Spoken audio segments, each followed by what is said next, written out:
When you start riding more difficult tracks, you'll usually find a jump that you look at and say, "That's impossible." In my experience, it's just that you don't know the correct technique to use yet.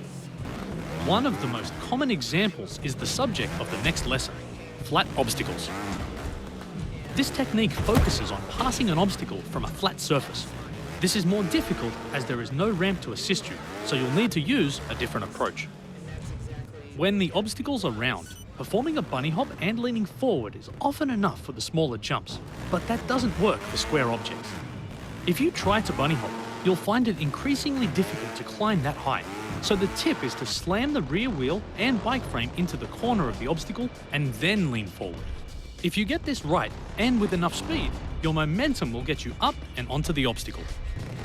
As the obstacles get higher, you'll have to do more to get the extra height required. Prior to performing a bunny hop, lean forward.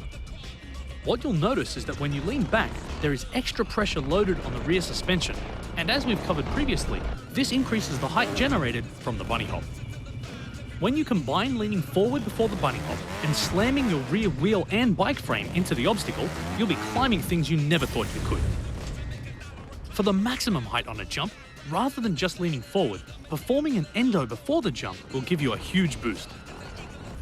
An endo is performed by leaning onto your front wheel and balancing before the bunny hop. When you lean back for the bunny hop, you'll get a boost from the additional pressure on the rear suspension. That's good to remember, as you'll use it a fair bit now that you know about it. As any good professor knows, a lesson is only as good as the grade your students get, so make me proud. And as always, if you're struggling, you can ask for help. But don't forget to go back and improve on the prior lessons as well.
I was so worried I'd made that last section too difficult, but you still managed to get it.